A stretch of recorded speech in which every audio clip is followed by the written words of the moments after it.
বা বাংলায় বলি আমরা অভিন্ন দেওয়ানি বিধি। আমার মনে হয় যে ক্রিমিনাল প্রসিডিওর যেটা সিআরপিসি, সেটার মধ্যে অ্যাক্রস অল রিলিজিয়ান্স হচ্ছে সেম, যতদূর আমার মনে হয়। কিন্তু সিভিল ল গুলো অনেক পার্সোনাল ল আছে, সেটা different for different religious groups. কিন্তু ক্রিমিনাল ল এর দিক থেকে all Indians are under the same rule.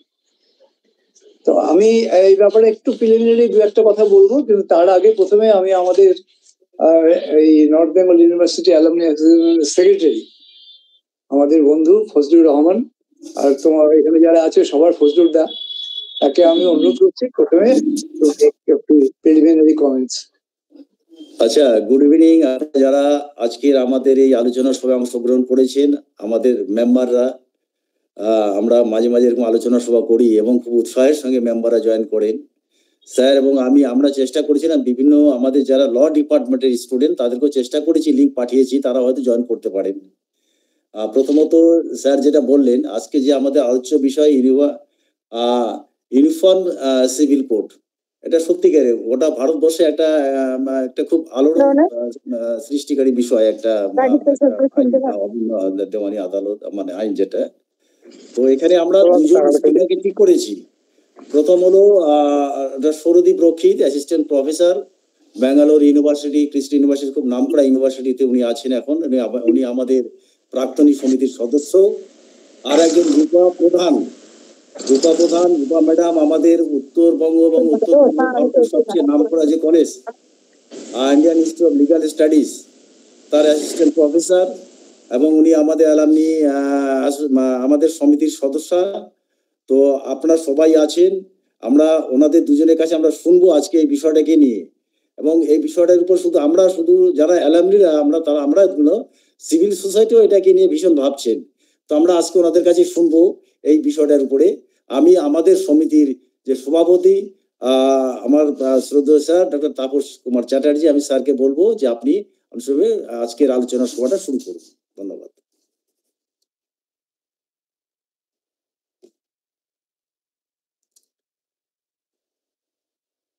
Sir শুরু করুন।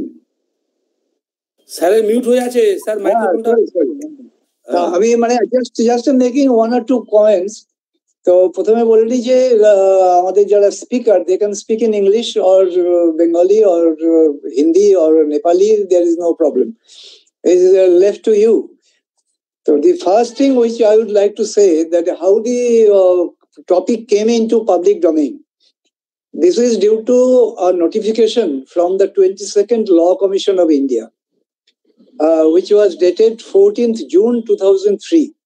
The 22nd Law Commission of India issued a public notice seeking comments on the Uniform Civil Code and sought the views of religious organizations and the public on the issue of having a uniform civil code in India.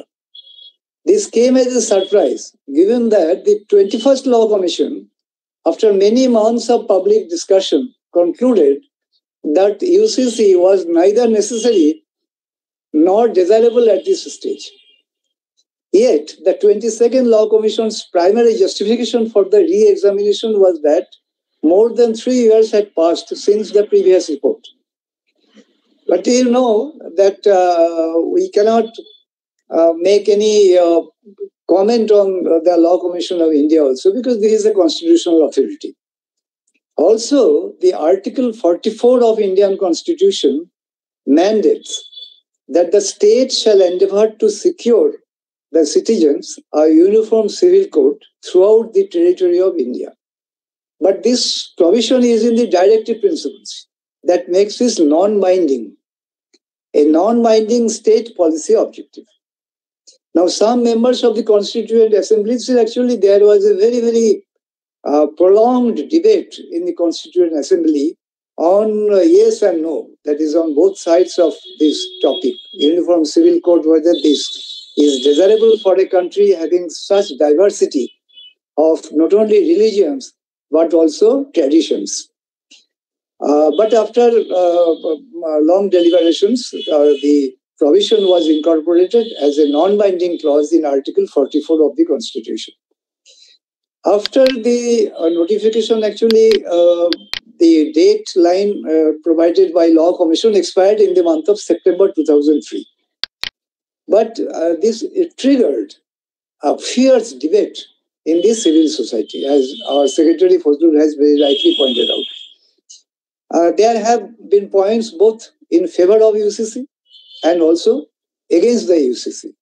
So we have today two speakers. Both are senior teachers of law, teaching in college and university. They are also, I believe, are teaching these subjects as part of the syllabus. There is this personal law, there is customary law, and other issues which are connected to UCC. So they are best suited, and also they are our own members. So we thought that we should involve our own members, because we are just having a very informal type of discussion in this webinar. After their presentations, there can be questions, and the speakers will be happy to answer this. So I leave it here, and I now request Rupa Pradhan, who is teaching in a law college in Siliguri for more than 10 years, about 14 years now. So she is a very senior faculty. So I will request her to make her presentation. Around, say, 20 minutes or so, each speaker. Then we will have an interaction. So Rupa, please unmute yourself and take over. Rupa, unmute karo. Yes, sir. I'm sharing a presentation which I have prepared. First of all, thank you so much, sir, for giving this opportunity to speak in the presence of so many eminent personalities out here. I and Sauradeep has divided the topic. I am going to deal with the conceptual framework of UCC, and Sauradeep is going to deal with the recent trends, what is going on the topic of UCC. I hope the presentation slides are visible. Yes. Absolutely. Okay. Then so I'll start the presentation. UCC, basically UCC, which is a topic of discussion from long time, since the time of independence, or we can say since before independence itself. Time and again, this topic has become a so burning topic. Like sir has pointed out, there was a report of 22nd Law Commission report, due to which this topic has again reignited. And again, there is one more thing which happens, that is the Uttarakhand Assembly has passed a UCC bill recently, and this is also one of the reasons why again UCC has become topic of discussion. Now, what UCC is? Basically, UCC, we use the term in abbreviation UCC. The full form of UCC is, as we all know, Uniform Civil Code.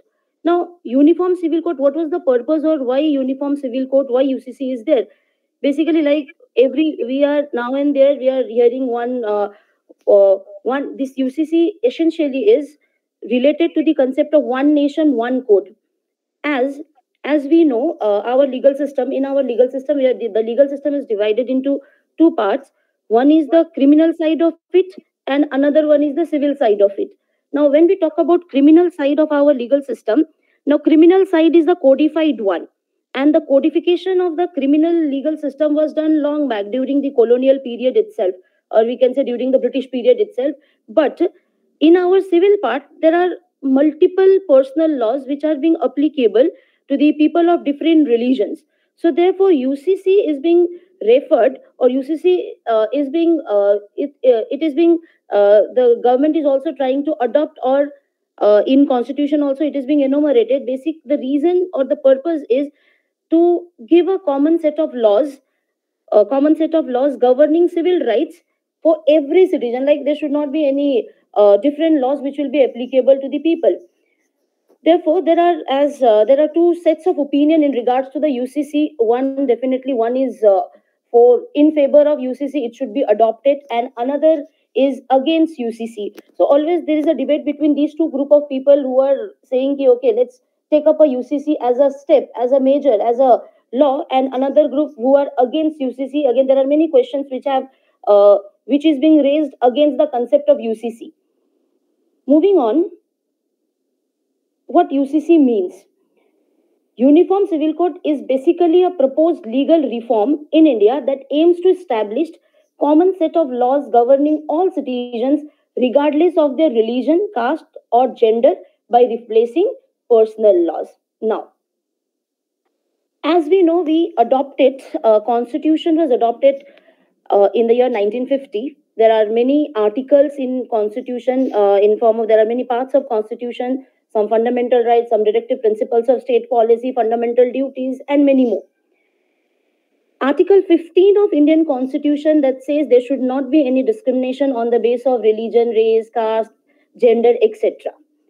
Now, keeping in mind that aspect, when it is being said that there is a requirement of a legal reform in India so that we can be under one umbrella, under one uniform law, even one uniform law for all the citizens, irrespective of their religious background, like what we are having for the criminal side, like criminal under the our criminal laws are uniform, it is codified. So irrespective of religious background, criminal laws are applicable to each and every citizen of India, irrespective of the fact of what religion they are, of what caste they are, of what gender they are. So UCC is an attempt to bring even the personal laws under one umbrella, or we can say civil laws under one umbrella, so that our personal laws, which is multiple personal laws, are applicable to people of various religions, that could be replaced. Now, when we use the term personal law, now under personal law, what are the things which will be governed and what UCC aims to cover? This uniform civil code that aims to cover these areas: marriage, in regards to marriage, like as we know, Hindus are governed by own Hindu Marriage Act. Divorce, again, different persons of different religions are being governed by their own personal laws in regards to marriage, in regards to divorce, in regards to maintenance, in regards to inheritance, adoption, and succession.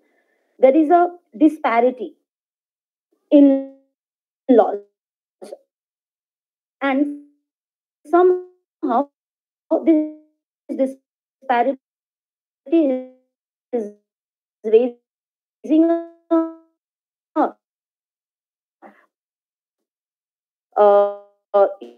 issue, argument, that is, are the laws are they are unequal, or they are discriminatory. One particular laws of one particular religion is this, and laws of other religion is that. So when we talk about marriage also, we have multiplicities of laws which are applicable to one set of people and another set of people. So UCC is trying to bring all these uh, aspects of personal law Just a under moment. one Just a moment, Rupa. umbrella Can you go nearer it to your Wi-Fi a router, because your voice is breaking up. code, so that this uniform code will be applicable to each and every individual. So these are the areas, or these are the Your voice is breaking down, no, Rupa? Hello?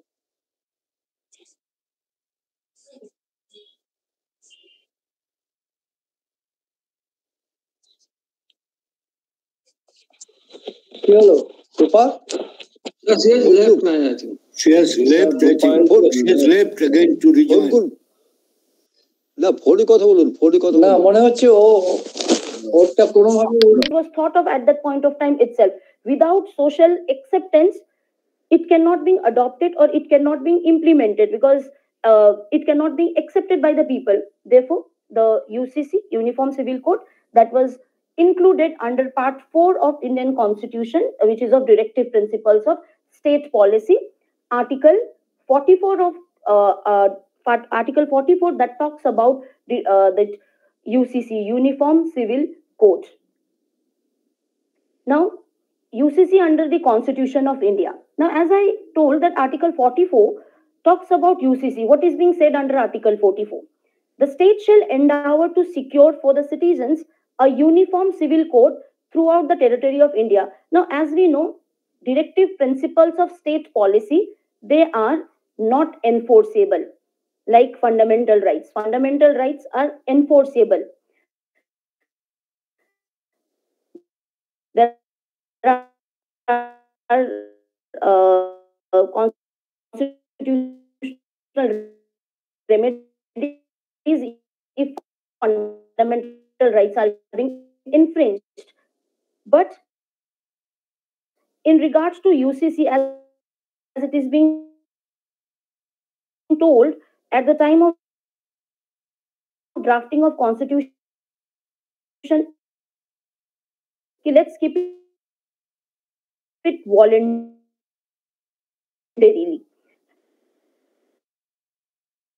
If state prepares if social acceptance will get social acceptance, then we'll adopt it. So primarily UCC was not adopted. It was left to the state that they should decide later on whether it should be adopted or not. Now, after Article 44, there is another article, that is Article 37 of Indian Constitution, that says that directive DPS, that means directive principles of state policy, shall not be enforceable by any court. Enforceability is not there, but it must be considered as a fundamental in governance of the country. So that simply means the directive principles of state policy can be the guiding principles. It can be the guiding principle to make law, as being stated under Article 37 of Indian Constitution, though it is not enforceable.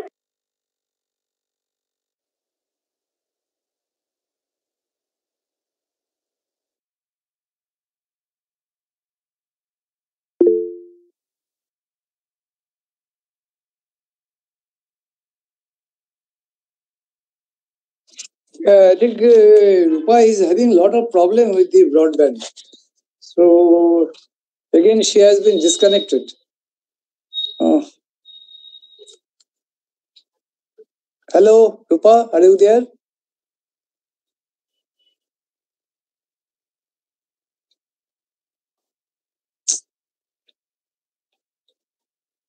So what should we do? We should go to the next speaker or what? Next স্পিকারকে দিয়ে দিন। রূপা ম্যাডামের নেটওয়ার্কে problem দিচ্ছে তো হ্যাঁ, আমার তাই মনে হচ্ছে। এরপরে জয়েন করেছেন আবার। whether she will be in a position to deliver or not. I got disconnected again, I guess. I think your broadband is giving you a lot of problem. Yes, sir. So quickly you conclude, because you may get again disconnected. Hello, Rupa?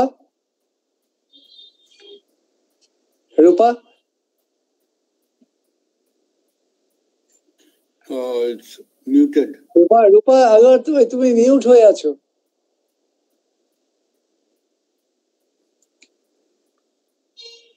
Can you come in now? Rupa. Ask her to continue. Hello, please continue. Yes, I'll continue. So am I audible now, sir? Yes, sir, I am there only. You are audible. Yes, you are absolutely audible, but again you are muted. Yes. No, come on. I'm muted. No, sir. No. Okay, so the purpose behind UCC, why UCC is to be adopted, the reasons or the purpose, we can say with the vision of Dr. B.R. Ambedkar, the basic purpose behind adoption or basic purpose behind incorporation of UCC in our constitution is to protect the vulnerable communities, including the women, because as we can see, there are personal laws which are not uniform in nature, and due to that, there are a number of unequal provisions for women under the can be somehow ensured, or we cannot say ensured, but somehow can be maintained due to the, if we can implement or we can bring UCC, we can adopt UCC. Second purpose can be to promote equality, unity, and social harmony. And next purpose can be the foster nationalistic unity and eliminating disparities, which is based on religious laws. So there are disparity which based on religious laws that can be minimized by bringing UCC. Now, talking about next law commission report on, as already TK sir has explained that there are law commission reports of 22nd law commission report and 21st law commission report, in which it is being, in 21st law commission report it is being said that UCC is not desirable at this point of time. And secondly, in 22nd again public opinion is being asked in regards to the UCC. So this is also one of the reason the topic of UCC has become a topic of discussion now. So the concerns are there in regards to whether the UCC is to be adopted or not. Now let's see quickly what are the countries which are being which have this form of uniform civil code. Now when we talk about this form of governance, there are the countries like France, Germany, and Japan. They have this uniformity in their civil codes, and even Uttarakhand passes the law this recently, as well as in our state, Goa is a state which had the UCC law from 1867 itself, and it was continued in 1967 too. Let's briefly talk about the cases which is related to UCC. We cannot the case which starts the discussion on UCC in a significant manner was the case of Muhammad Ahmad Khan versus Sahabano, in which there was a matter relating to a woman that she got triple talaq from her husband, and she was not given maintenance by her husband on the ground that under the Islamic law, maintenance cannot be given beyond the period of iddat. When she claimed maintenance before the court, the question came before the court was how to give maintenance to her, whether the 125 CRPC will be applicable to her or not, whether she will be entitled to get maintenance under the CRPC or not. And court decided that women will be entitled to get maintenance, and in this case it is being stated by the court that to remove this contradiction based on religion,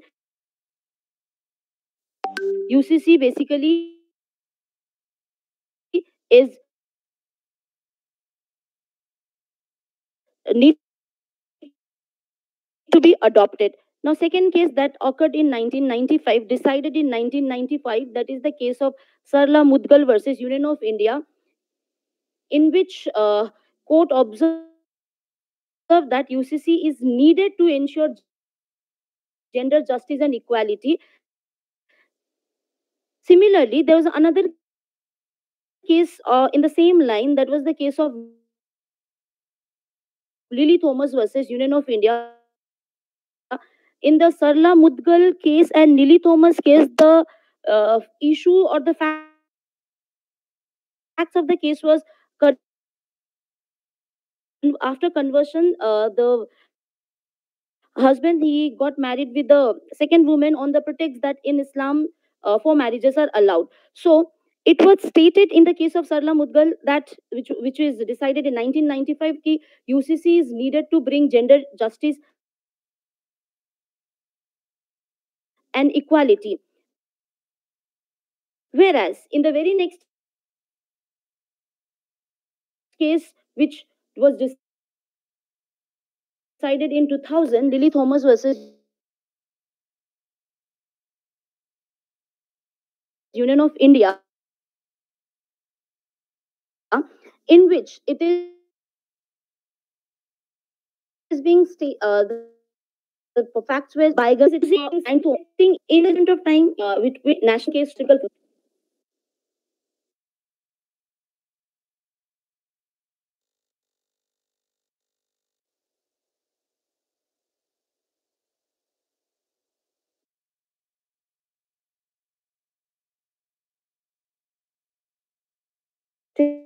Triple talaq is unconstitutional, and in the line in 2019, an act was passed in the name of Muslim Women Protection and Rights of Marriage Act, in which pronouncement of triple talaq is penalized, and the penalty for pronouncement of triple talaq is being the imprisonment for the term, which may extend to 3 years.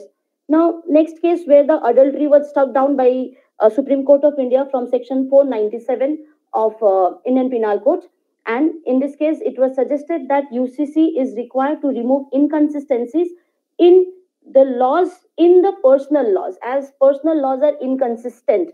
So therefore, UCC will bring consistency in personal law, not by removing the religious practices and all, just to bring all under one umbrella, and one laws will be applicable to all. Now, when we talk about arguments in favor and against UCC, the very important point which is there for and against UCC, one is UCC aligns with the principle of secularism by promoting equality and justice for all. And when we talk about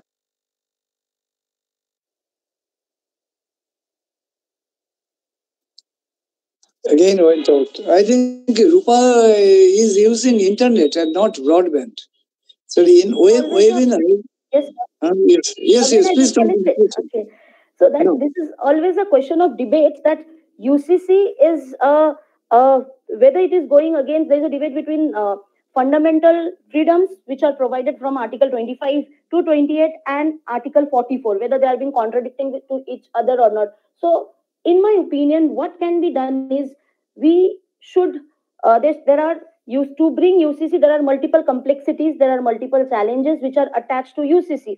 So what we can do or what can be done is that the spirit of UCC needs to be understood with the progressive and broad-minded outlook, for which awareness and sensitization is required. So the clear distinction is to be made, because when we talk about secularism, which is being there in preamble of our constitution, it is being said we are the secular state. Now, how secularism is being perceived? Secularism must be perceived as state will not have its own religion. That means the person of any religion can be the part of this state. So it should not be used in a different way for misusing the religious beliefs and all. So therefore, a clear distinction is to be drawn, or the people need to be understand, or awareness is to be given to the people that what is the difference between your secularism and your religious freedoms which are being given under in the fundamental rights, because fundamental rights are always subject to restrictions. Article 25 to 28, there are some reasonable restrictions which are imposed on these articles.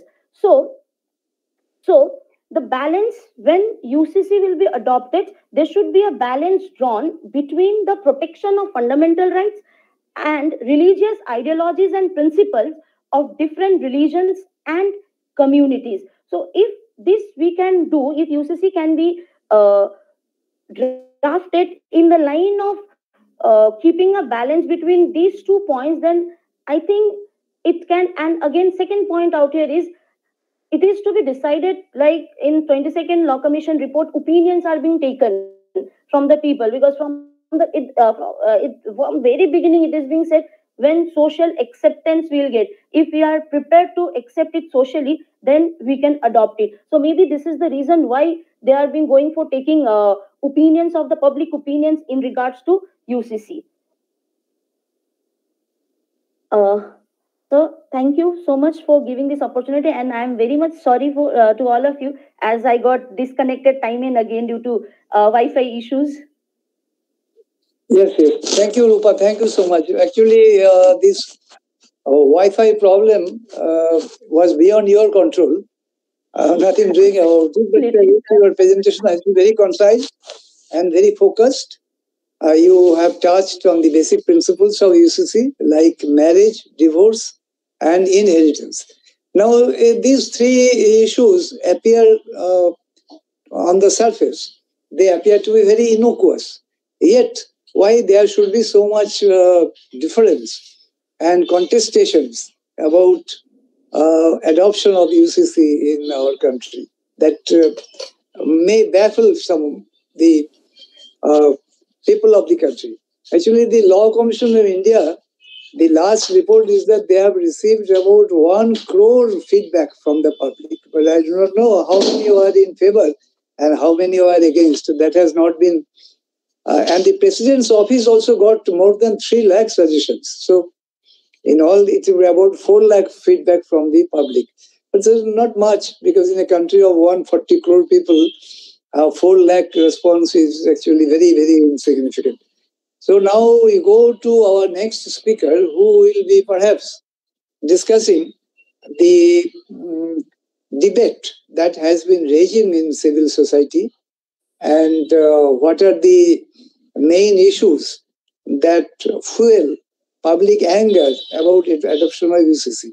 Now, I would like to tell only one thing, that in the women's organizations, in the Muslim community, there is a very strong group of women activists in Muslim community who have fought for abolition of triple talaq. And they supported the Parliament Act, which was passed for abolition of triple talaq.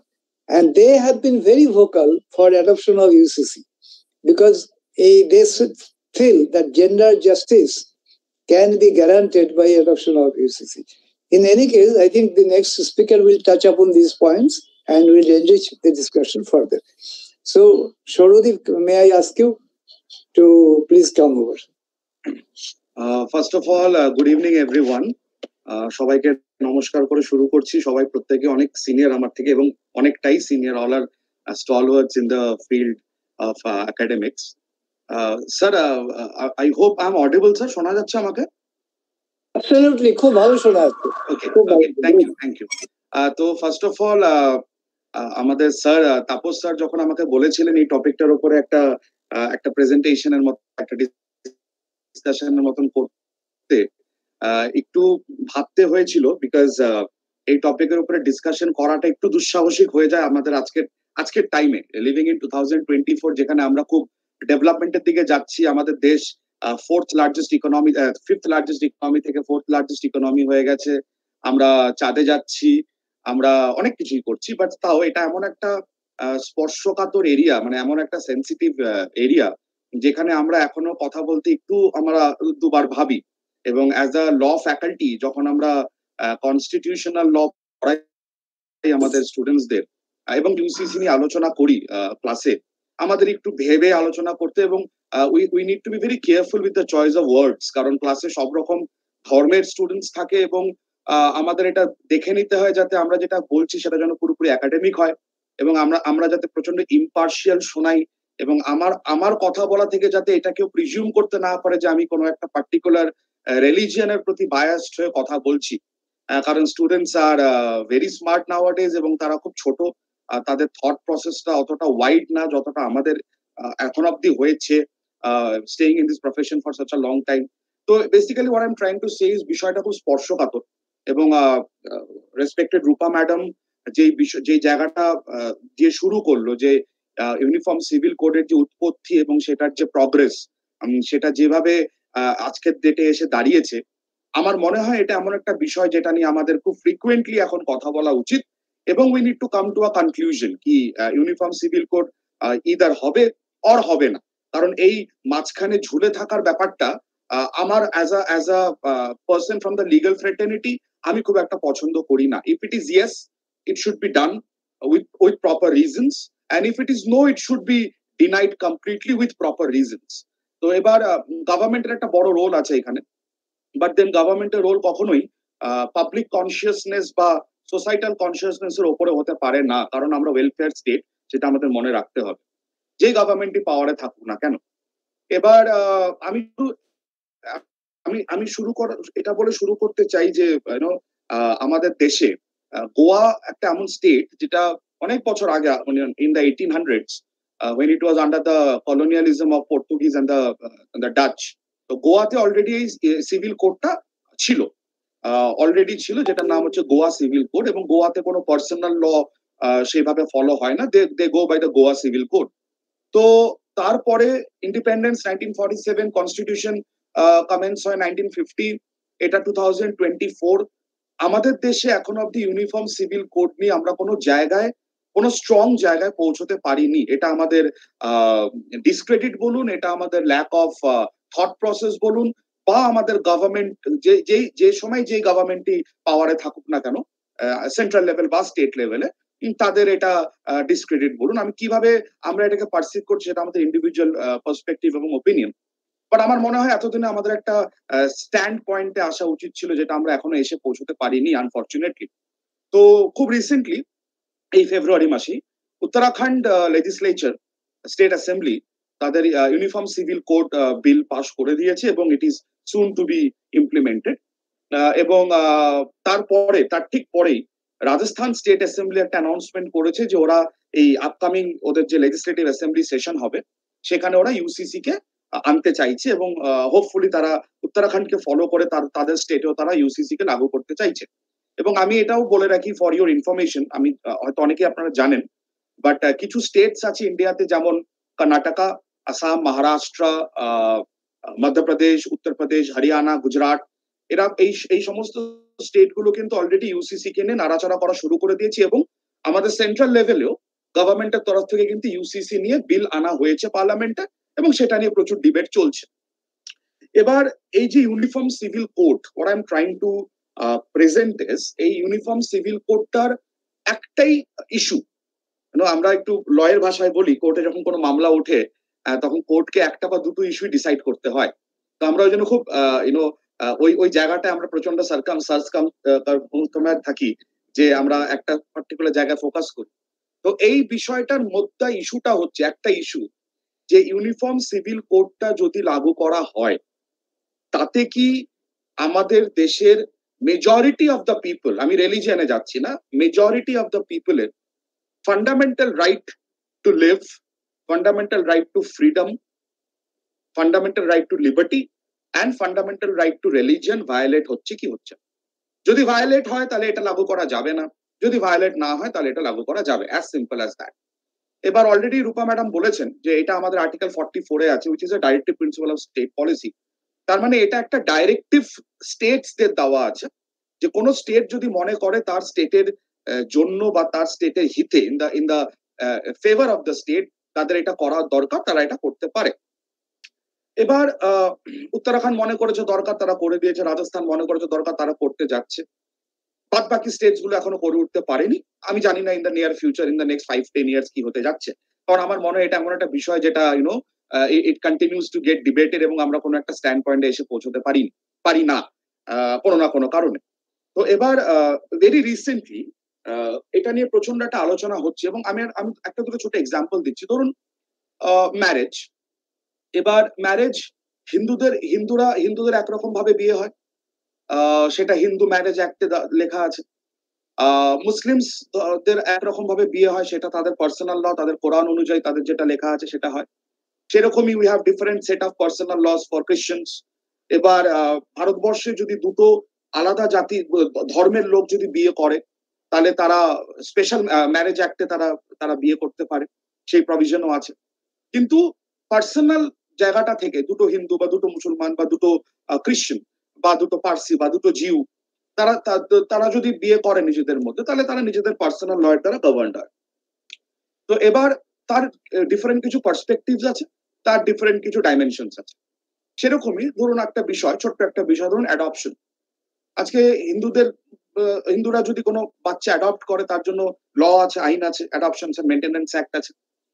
কিন্তু মুসলিমদের ক্ষেত্রে অ্যাডপশনের কোনো concept নেই, rather ওদের একটা concept আছে যেটাকে বলা হয় অ্যাকনলেজমেন্ট। তো ঠিক সেরকমই মাইনরিটি বলুন, গার্জিয়ানশিপ বলুন, নানা রকম বিষয়, ডিভোর্স, অবভিয়াসলি ডিভোর্স যেটাকে আমরা বলি তালাক মুসলিমদের ক্ষেত্রে বা অন্য কোনো ধর্মের ক্ষেত্রে অন্য কোনো নাম যেটা থাকতেই পারে।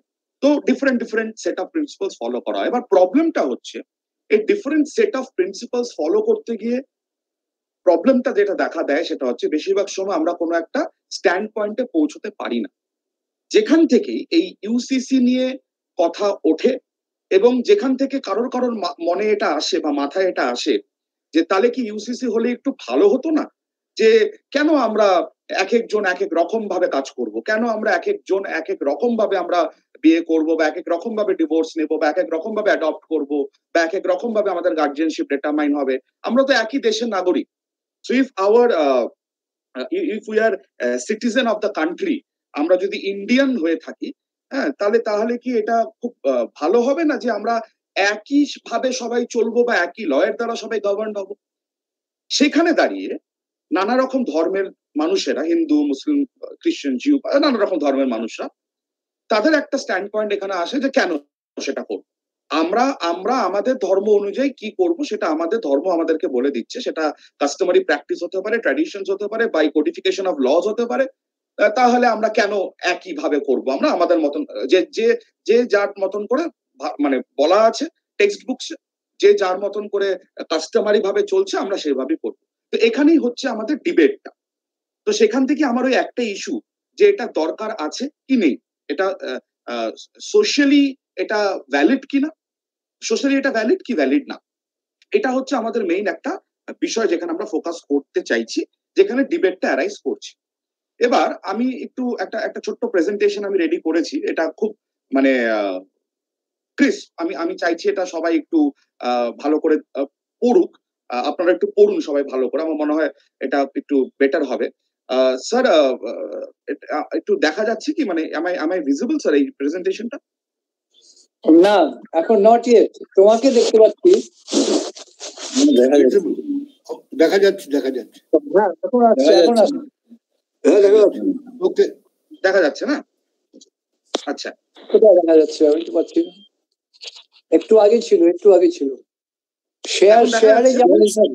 দেখা যাচ্ছে। ওকে, তাহলে আমি আর সময় নষ্ট না করে এটা প্রসিড করছি। এবার আপনারা দেখুন, আমি একটা ছোট্ট ইন্ট্রোডাকশনে দিয়েছি যে এই যে ইউনিফর্ম সিভিল কোড, এটা it's a topic of debate. It refers to a single set of personal laws applicable to all citizens regardless of their religion.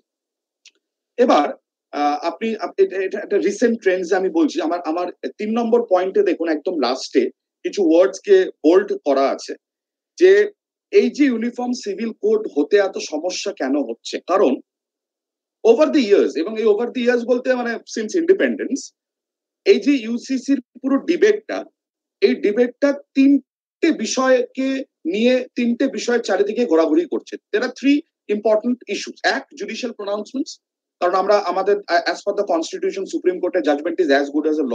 তো সুপ্রিম কোর্ট নানা রকম বিষয়, নানা রকম মামলায়, নানা রকম কেসের দরুন এই ইউসিসি নিয়ে কি বলেছে, কি বক্তব্য রেখেছে এবং তার কি এফেক্ট বা তার কি ইম্প্যাক্ট আছে। সেকেন্ড, পলিটিক্যাল আইডিওলজি, একটা বিশাল বড় ফ্যাক্টর পলিটিক্যাল আইডিওলজি, যে নানা রকম পলিটিক্যাল আইডিওলজি কি আছে ইউসিসি নিয়ে, এবং এই ইউসিসি হলে অথবা না হলে what are the societal changes associated with that, যদি হয় তার কি প্রভাব পড়বে, তার কি সোসাইটাল চেঞ্জেস, যদি না হয় তাহলে তার কি প্রভাব পড়বে, তার কি সোসাইটাল চেঞ্জেস।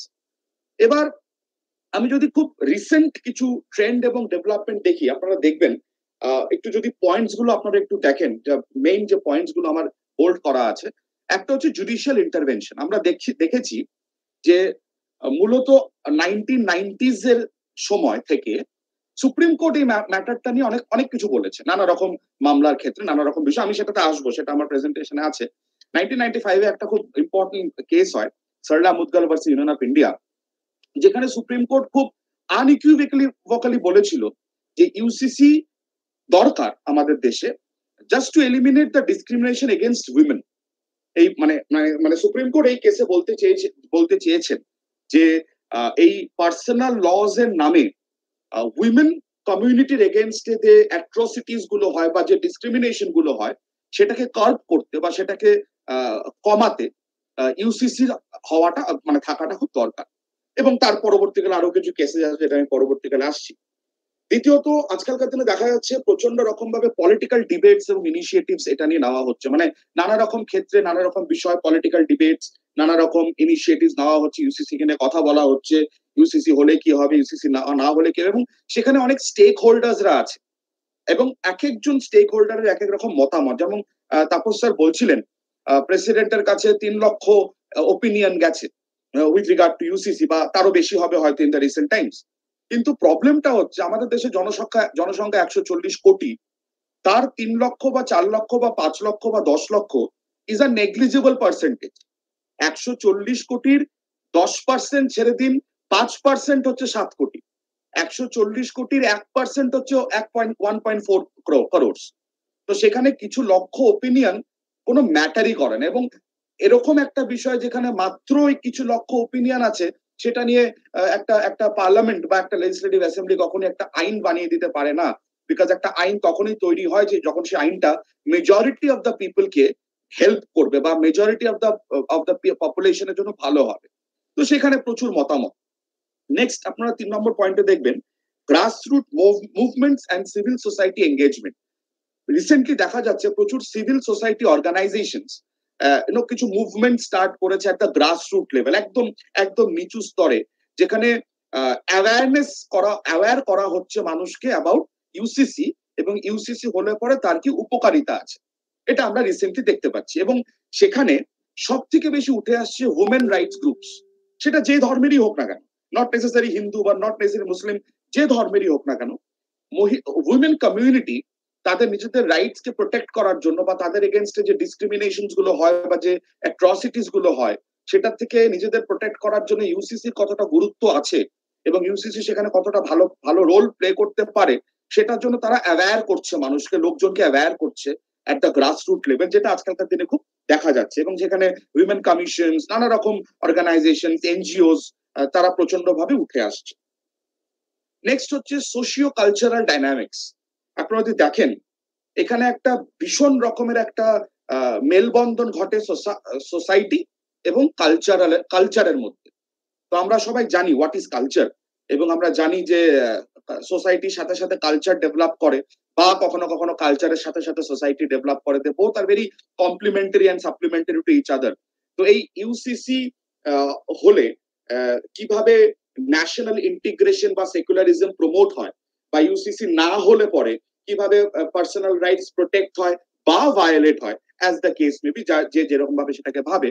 তো এই যে সোশিও কালচারাল ডাইনামিক্সটা, এটা কিভাবে উঠে আসছে থ্রু ইউসিসি, সেটা আজকালকার দিনে একটা খুব ইম্পর্টেন্ট এবং ট্রেন্ডিং একটা বিষয়।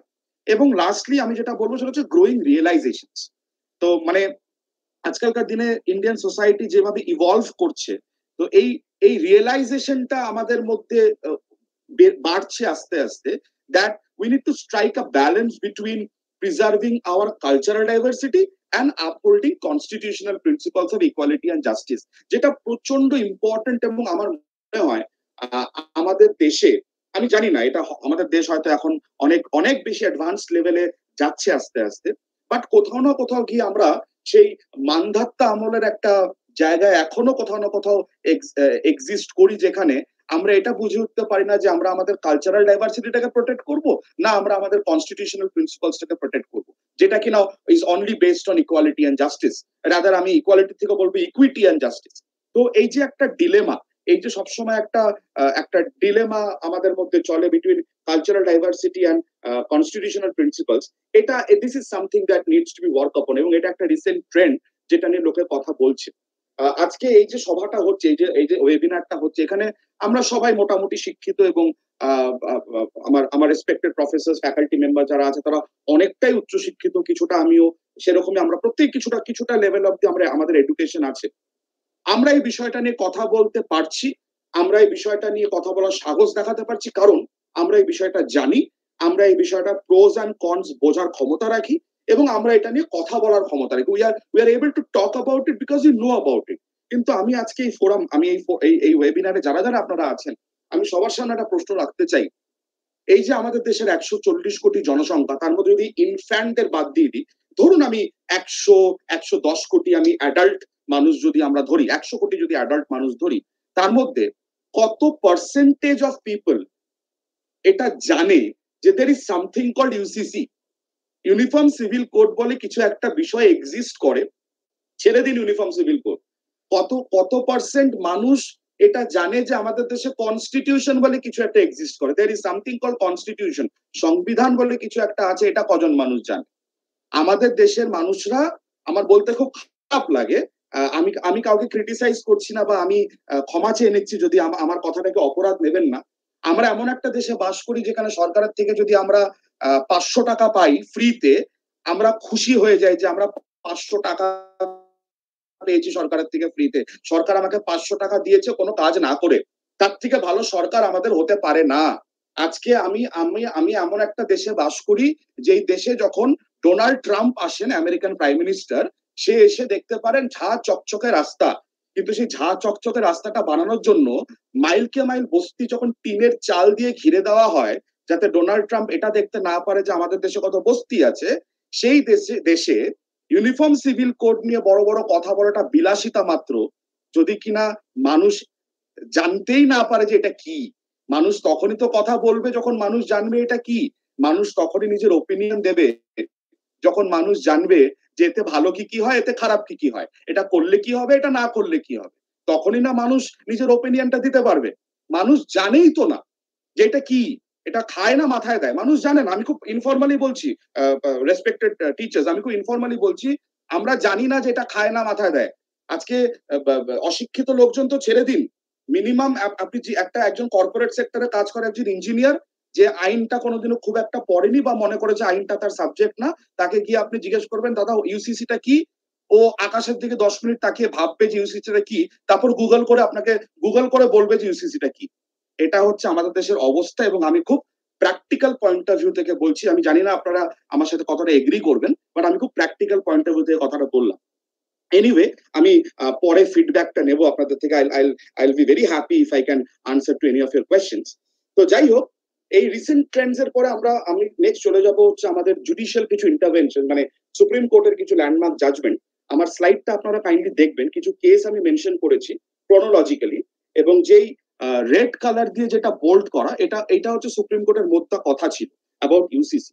তো আপনি দেখবেন সাল্লা মুদগল, তো আমি আগেই বললাম, যেখানে কোর্ট বলেছিল যে মহিলাদের এগেনস্টে ডিসক্রিমিনেশন ঠেকানোর জন্য এটা খুব ইম্পর্টেন্ট যে আমরা এটা এই যে কি বলে এটাকে, আমাদের ইউসিসি একটা আমাদের লাগু করাটা খুব important to prevent any kind of discrimination. তারপরে আসছি হচ্ছে একটা খুব ল্যান্ডমার্ক জাজমেন্ট হয়েছিল, যেটা হচ্ছে জন ভালামাটন ভার্সেস ইউনিয়ন অফ ইন্ডিয়া 2016, যেখানে সুপ্রিম কোর্ট আবার বলেছিল যে ইউনিফর্ম সিভিল কোডটা ইমপ্লিমেন্ট করা এখনকার টাইমে দরকার টু অ্যাচিভ জেন্ডার জাস্টিস, মানে সে ডিসক্রিমিনেশনের কথাটা বলছে, এবং টু আপহোল্ড কনস্টিটিউশনাল ভ্যালুজ। তো আমার ওই আগের স্লাইডে যেটা বলেছিলাম কালচারাল ডাইভার্সিটি না কনস্টিটিউশনাল ভ্যালুজ, তো সুপ্রিম কোর্ট বলেছিল কনস্টিটিউশনাল ভ্যালুজকে আপহোল্ড করাটা প্রচন্ড দরকার। তারপর আমরা সবাই জানি Saira Banu versus union of India 2017, যেখানে ট্রিপল তালাককে ইনস্ট্যান্ট, আমি কারেকশন করছি, নট ট্রিপল তালাক, ইনস্ট্যান্ট ট্রিপল তালাককে আনকনস্টিটিউশনাল ডিক্লেয়ার করা হয়েছিল বাই দ্য সুপ্রিম কোর্ট। তো সেখানে সুপ্রিম কোর্ট ট্রিপল তালাক নিয়ে ডিল করেছিল, বা সেখানে একটা লার্জার পার্সপেক্টিভে সুপ্রিম কোর্ট কিন্তু অলসো ইউনিফর্ম সিভিল কোড খুব তাড়াতাড়ি এনাক্ট করতে বলেছিল গভর্নমেন্টকে, বা গভর্নমেন্টকে রায় দিয়েছিল যে যদি ইউনিফর্ম সিভিল কোডটা খুব তাড়াতাড়ি এনাক্ট করা যায়, যাতে কিনা gender equality within Muslim community and across all religions, সমস্ত ধর্মের মধ্যে যাতে জেন্ডার ইকুয়ালিটিটা আমরা তুলে ধরতে পারি বা আমরা প্রোটেক্ট করতে পারি, যাতে ডিসক্রিমিনেশনটা আমরা ঠেকাতে পারি। ফলোড বাই জোসেফ সাইন, আপনারা সবাই শুনেছেন Joseph Shine versus union of India 2018, 497 IPC যেটা ছিল আগে, এখন আর আইপিসি নেই, ভারতীয় ন্যায় সংহিতা হয়ে গেছে, which is going to be effective from July 1st, 2024। যাই হোক, তো সেই আইপিসি তে ছিল আমাদের সেকশন 497, যেখানে অ্যাডাল্ট্রি ওয়াজ আ ক্রাইম। তো এই কেসে সুপ্রিম কোর্ট অ্যাডাল্ট্রিকে আনকনস্টিটিউশনাল ডিক্লেয়ার করা একটা 5 জাজ বেঞ্চ ছিল সুপ্রিম কোর্টের, including the then chief justice of the country.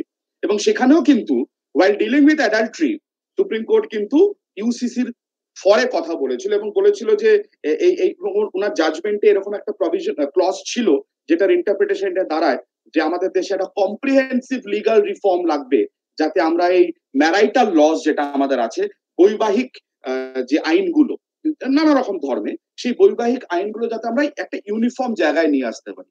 হিন্দুদের একরকম, মুসলিমদের একরকম, খ্রিস্টানদের একরকম, পার্সিদের একরকম, জৈনদের একরকম না, আমরা একই দেশের নাগরিক এবং আমরা যাতে এই ম্যারাইটাল লসটাকে একটা জায়গায় নিয়ে আসতে পারি, একটা ইউনিফর্ম জায়গায় নিয়ে আসতে পারি যেখানে সবাই একটাই সিস্টেম ফলো করবে, এতে আমাদের ইউনিফর্মিটি বাড়বে, যেটা সুপ্রিম কোর্টের একটা ইন্টারপ্রিটেশন ছিল। তারপরে এগেইন সেম বেঞ্চ 2018-তে আরেকটা ল্যান্ডমার্ক জাজমেন্ট দেয়, নবতেজ সিং জোহর ভার্সেস ইউনিয়ন অফ ইন্ডিয়া, যেখানে 377 যে ছিল আমাদের সেকশন, যেখানে হোমোসেক্সুয়ালিটিকে ইলিগাল করা ছিল সেটাকে ডিক্রিমিনালাইজ করে। সেখানেও কিন্তু ইউসিসি নিয়ে সুপ্রিম কোর্ট কথা বলেছিল এবং সেখানে সুপ্রিম কোর্ট এগেইন এটা বলেছিল বা এটা তার জাজমেন্টের মধ্যে দিয়ে প্রকাশ পেয়েছিল যে এই যে সোসাইটাল নর্মস এবং লিগাল রিফর্ম, এই সোসাইটাল নর্মস এবং লিগাল রিফর্মকে আনতে সাহায্য করবে ইউনিফর্ম সিভিল কোড। তো আমি যদি এই 5টা কেস দেখি, 1, 2, 3, 4, 5, সেখানে আমি দেখবো যে সুপ্রিম কোর্ট কিন্তু নানা রকম সময় নানা রকম কেসে, ইভেন অন্যান্য ম্যাটার রিলেটেড কেসেও কিন্তু সুপ্রিম কোর্ট ইউনিফর্ম সিভিল কোডকে নিয়ে কথা বলেছে। তো এই জাজমেন্ট গুলোর ইম্প্যাক্ট কি?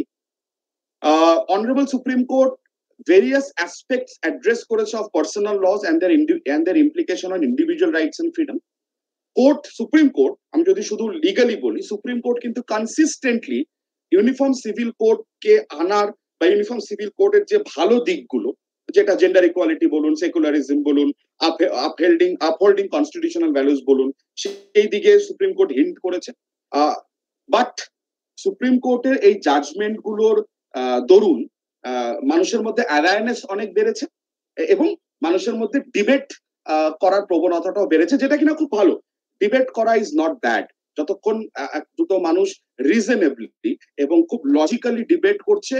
Debates always gives rise to better conclusions and debates always gives rise to better ways of law making. ওই জন্য পার্লামেন্টারি ডিবেট, যে কোনো আইন তৈরি হওয়ার আগে parliamentary debate is a procedure, যে পার্লামেন্টের ডিবেট হবে, কেউ ফরে বলবে, কেউ এগেইনস্টে বলবে, উইথ লজিক, উইথ রিজনস, এবং সেখান থেকে আমরা একটা ভালো কনক্লুশনে আসবো। তো আলটিমেটলি দেখা যাচ্ছে এই জাজমেন্ট গুলোকে যদি আমি একটা জায়গায় কালমিনেট করি, তো ইউসিসি কি করতে পারে এবং তার কন্ট্রারিতে গিয়ে ইউসিসি কি করতে পারে না, সেটা নিয়ে আমরা একটা আইডিয়া মোটামুটি পাই। তো এবার আমি আর বেশি এটাকে একটু আমি এক্সটেন্ড করবো না, আমি জাস্ট পয়েন্টস গুলো বলবো। অ্যাডভান্টেজ কি আছে ইউসিসি হলে? এক তো প্রমোশন অফ ইকুয়ালিটি হচ্ছে, যেটা আমি এতক্ষণ বলছি। দ্বিতীয়ত, it ensures a better implementation of secularism and national integration, যেটা আমি বলছিলাম একটা ইউনিফর্ম জায়গায় নিয়ে আসা, ডিডাকশন থিওরি, সবকিছু থেকে নিয়ে একটা ইউনিফর্ম জায়গা যেটা সবাই একটাই জিনিস ফলো করবে। তো এমনিতেই আমাদের দেশে প্রচুর ধর্ম, প্রচুর জাতি, প্রচুর পপুলেশন, সবার আলাদা আলাদা ম্যানিফেস্টেশন আছে। তো সেখানে যদি আমরা একটা ইউনিফর্ম জায়গায় আসতে পারি, তাহলে তার ক্ষতি কিসে? লিগাল সার্টেনিটি অ্যান্ড সিম্পলিফিকেশন, অনেকটা সোজা হয়ে যায় ব্যাপারটা। হ্যাঁ, জিনিসগুলো অনেকটা সোজা হয়ে যায়, অনেকটা ইজি হয়ে যায়। হ্যাঁ, নানা রকম ধর্মের নানা রকম কমপ্লিকেশনস এর মধ্যে না গিয়ে একটা সার্টেন জিনিস আমরা ফলো করতে পারি, which makes it very easy. Protection of women rights, obviously, মহিলাদের ডিসক্রিমিনেশন থেকে বাঁচানো, অ্যাট্রোসিটিস থেকে বাঁচানো, তাদের রাইটস কে প্রোটেক্ট করা, এবং এটা একটা স্টেপ হতে পারে towards modernisation and social progress. এবার আসা যাক আরেকটা সাইডে, let's come to the other side of the story, যে এটা ক্রিটিসিজমস কি হতে পারে। অ্যাডভান্টেজেস যদি মোটামুটি এই কটা যদি অ্যাডভান্টেজ হয়, তাহলে এটা ক্রিটিসিজমস কি হতে পারে। থ্রেট টু রিলিজিয়াস প্লুরালিজম, যেটা সব থেকে বেশি উঠে আসছে আমাদের দেশে, যে এটা যদি হয় ইউসিসি, তাহলে আমাদের যে একটা রিলিজিয়াস প্লুরালিজম আছে আমাদের দেশে, প্রত্যেকটা ধর্মের যে একটা নিজস্ব মতামত, একটা নিজস্ব ডাইভার্সিটি, একটা নিজস্ব কাস্টম, প্রত্যেকটা ধর্মের যে একটা নিজস্ব আদব কায়দা, সেটা কোথাও না কোথাও গিয়ে বিঘ্নিত হতে পারে, বা that can be heart at a lot of Times. সেটা এবং যে মানুষের যে রিলিজিয়াস আইডেন্টিটি যদি সেরকম বলে কিছু থেকে থাকে, তাহলে মানুষের যে রিলিজিয়াস আইডেন্টিটি সেটা কোথাও না কোথাও গিয়ে ইরোড হয়ে যায়, ধসে যেতে পারে। in the under the blanket of secular fabric. Religious freedom মানুষের ভায়োলেট হতে পারে। আমি যদি চাই আমার ধর্ম অনুযায়ী কিছু করতে, কিন্তু আমাকে ইউসিসি সেটা করতে দেবে না, তাহলে সেখানে আমার রিলিজিয়াস ফ্রিডম, আমার right to freedom of religion violate হতে পারে, বা আমার right to life and liberty violate হতে পারে। Lack of consensus and opposition একটা খুব ইম্পর্টেন্ট পার্ট। মানুষের মধ্যে কনসেনসাস এর অভাব দেখা দিতে পারে, এবং যেটা আজকালকার দিনে দেখা দিচ্ছে, যেটা ইউসিসি হলে পরে বা ইউসিসি ডিবেট যখন হয়, সেটা একটা খুব ইম্পর্টেন্ট বিষয়, যেটা খুব একটা সুবিধাজনক না বা খুব একটা হেল্পফুল না। নেক্সট হচ্ছে gender bias and lack of gender sensitivity.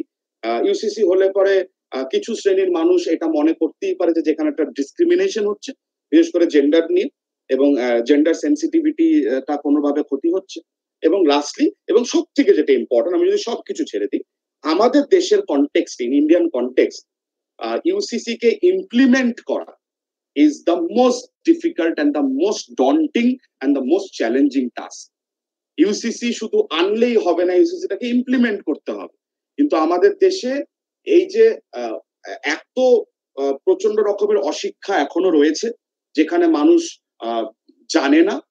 দ্বিতীয়ত, একটা শ্রেণীর মানুষ আছে যারা জানতে চায় না, যারা ইন্টেনশনালি জানতে চায় না। তৃতীয়ত, আরেকটা শ্রেণীর মানুষ আছে যারা হয়তো নিজেরা অনেক কিছু জানে কিন্তু মানুষকে জানাতে চায় না। আরেকটা শ্রেণীর মানুষ আছে যারা সবকিছু জেনেও ফলো করতে চায় না। আর আরেকটা শ্রেণীর মানুষ আছে যারা রেবেল, যারা এটা মনে করে যে আমি এটা ফলো করব না, তাতে কি হয়ে যাবে আমি দেখে নেব, কত বড় আইন আছে আমি দেখে নেব। কারণ আমাদের দেশে পলিটিক্যাল ইনফ্লুয়েন্সটা এখনো খুব বেশি। আজকালকার দিনে আমরা বলি যে আমার বাবা এমএলএ ছিল, আমার কাকা এমপি ছিল, এবং সেগুলো কাজ করে as a matter of fact, unfortunately. তো এই ইউসিসিটাকে ভালো মতন ভাবে আনা, আমরা দেখবো উত্তরাখণ্ডে কি হয়, in the course of time উত্তরাখণ্ডে আমরা দেখবো কি হয়, সেটা আমাদের অনেকটা শিক্ষা দেবে। বাট এটাকে ইমপ্লিমেন্ট করাটা is a very daunting task in our country. এবং যেই দেশে সুপ্রিম কোর্টের জাজমেন্ট লোক মানে না, সেই দেশে ইউসিসির মতন একটা এত সেন্সিটিভ এবং এত ডিবেটেবল একটা টপিক কে ইমপ্লিমেন্ট করা, যেখানে ভালো কতটা আর খারাপ কতটা সেটা নিয়ে সারা জীবন ডিবেট চলতে পারে, সেখানে ইউসিসি কে লাগু করাটা ইজ ভেরি ডিফিকাল্ট। তো যাই হোক, এটাই আমার বলার ছিল আজকে। সো আইল এন্ড আপ মাই প্রেজেন্টেশন। খালি একটাই কথা বলবো লাস্টে, যে যত স্টেক হোল্ডার্স আছে আমাদের দেশের, এবং যত ক্রিটিসিজমস হোক না কেন, আমার মনে হয় সবার উপরে হচ্ছে এই যে তিনটে ওয়ার্ড কি আমার হাইলাইট করা আছে, principles of justice, equality and pluralism. তো এটাকে মাথায় রেখে আমার মনে হয় উই শুড গো অ্যাহেড। এবং ইউসিসি লাগু করা হলে পরে কি হতে পারে, এবং ইউসিসি লাগু করা না হলে কি হতে পারে, আমার মনে হয় সেটাকে খুব বেশি করে ফোকাস করা উচিত। এবং এট দ্য এন্ড আমি এটাই বলবো যে আমরা তো ওয়েলফেয়ার স্টেট, আমরা এখনো সিভিল ল সোসাইটি হয়ে যাইনি, আমরা এখনো কমন ল সিস্টেম ফলো করি, আমরা এখনো ন্যাচারাল জাস্টিস প্রিন্সিপালস ফলো করি। তো সেখানে সবার উপরে হচ্ছে justice, equality, pluralism, good conscience. তো ইউনিফর্ম সিভিল কোড লাগু না হলে কি হতে পারে, বা কি হচ্ছে এখন, আর ইউনিফর্ম সিভিল কোড লাগু হলে কি হতে পারে, এবং সেটা যদি মেজরিটি অফ দ্য পিপল, আমি বারবার করে রিপিট করছি, দেশের মেজরিটি লোকের যদি সেটা স্বার্থে হয়, তাহলে সেটা সেইভাবে গভর্নমেন্টের ডিসিশন নেওয়া উচিত। এবং যেই শ্রেণীটার স্বার্থে সেটা হবে না, তখন যেটা মাইনরিটি হয়ে যাবে, যেটা স্বার্থে এটা হবে না, তাদেরকে প্রোটেক্ট করা is itself is a big challenge. আমরা সবসময় এটা পড়ে এসেছি বা দেখে এসেছি যে ল তো তৈরি হয় মেজরিটির জন্য, বা সেখানে মাইনরিটি যারা সেই লটাকে সমর্থন করছে না, তাদের প্রোটেকশন দেওয়াটাও কিন্তু গভর্নমেন্টের একটা খুব বড় কাজ। তো সেখানে ইউনিফর্ম সিভিল কোড হলে কি হবে এবং কি না হবে, সেই ডিসকাশনটা আমার মনে হয় একটু ডেপথে গিয়ে করা উচিত, এবং রিলিজিয়নের বাইরে বেরিয়ে করা উচিত। কারণ রিলিজিয়নকে কেন্দ্র করে ডিসকাশনটা যদি হতে থাকে, এই ডিবেটটা কোনোদিনও শেষ হবে না, তো রিলিজিয়নের ওপরে উঠে অ্যাজ এ হিউম্যান বিইং কি করলে আমার ভালো হবে, কি করলে আমার মানুষরা প্রোটেক্টেড থাকবে, কি করলে ডিসক্রিমিনেশন হবে না, আমার মনে হয় that is one fine area that needs to be addressed by the people of the country. এবং তার জন্য এবং সব থেকে ইম্পর্টেন্ট বিষয়, কতটা ইমপ্লিমেন্ট করা যাবে, এবং তার জন্য আমার মনে হয় এই ধরনের সভা হওয়াটা খুব দরকার, মানুষের মধ্যে অ্যাওয়ারনেস হওয়া খুব দরকার। এবং আমি যেটা সব থেকে বেশি মনে করি, স্যার ম্যাডাম যারাই আপনারা আছেন, এক্সকিউজ মি, আমাকে না, I have somebody at the door. Just give me a moment. I mean, just give me a moment. আচ্ছা ঠিক আছে, তাহলে পরে আমরা মানে সৌরদীপ মোটামুটি খুবই সুন্দর করে বলেছে এবং মোর দ্যান 30 মিনিটস হয়ে গেছে। তো এখন এখানে যারা আছেন তাদের মধ্যে থেকে কারো কোনো কিছু প্রশ্ন আছে কিনা? আমাদের যে মিটিং হয়েছিল এক্সিকিউটিভ কমিটি, সেখানে যে প্রস্তাবটা আসার পরে যে সব থেকে বেশি উৎসাহ দেখেছিল তাকেই আজকে এখানে দেখতে পাচ্ছি না। তিনি আমাদের বন্ধু প্রণব চ্যাটার্জি। তো উনি সেদিন খুব উৎসাহ দেখেছিলেন। আমি তাকে পার্সোনালিও রিকোয়েস্ট করেছিলাম যে কোনো কারণে হয়তো আসতে পারেনি। তো আমাদের এরকম আরো যে ওরকম আমি জাস্ট একটু যেটা বলছিলাম, আমি জাস্ট একটু কনক্লুড করবো 2 মিনিটে। 2 মিনিটে জাস্ট একটু কনক্লুড করবো যে আমার মনে হয় যে এই বিষয়টা নিয়ে আমাদের অ্যাওয়ারনেসটা আরো বেশি বাড়ানো দরকার। মানে মানুষের মধ্যে জিনিসটাকে নিয়ে চর্চাটা আমার মনে হয় অনেকটা বেশি বাড়ানো দরকার। এবং আমি যেটা শুরুতেই বলেছিলাম, যেখানে আমাদের প্রচুর মানুষ কিছু জিনিস জানেই না, বা একটা শ্রেণী আছে যারা অনেক কিছু জানতে চাই না। তো সেখানে আমার মনে হয় অ্যাওয়ারনেসটা বাড়ালে পরে কি হবে, মানুষ আরো বেটার বুঝতে পারবে যে তার ভালো কি কি এবং খারাপ কি কি, এবং তারপরে আমরা একটা সলিড একটা স্ট্যান্ড পয়েন্ট বা সলিড একটা কনক্লুশন আমরা আসতে পারি। কারণ at the end of the day যাই হোক না কেন, হোক না কেন, that should be in the interest of justice for all the people.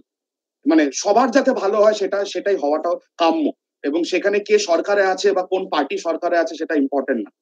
তো আমি এটা বলি শেষ করব যে অ্যাওয়ারনেসটা বাড়ানো খুব দরকার, এবং এই ধরনের সভা আমরা ওয়েবিনার আমরা করছি, তো আমরা মোটামুটি জানি ঠিক আছে, কিন্তু যারা জানে না তাদের মধ্যে এই মেসেজগুলো পৌঁছানোটা খুব দরকার। আমার মনে হয় that is going to be a good aspect in the next. আমরা দেখবো উত্তরাখণ্ডে কি হয়, দেখা যাক আফটার ইউসিসি। আর আরো কোনো স্টেট যদি সেটা করে দেখা যাক।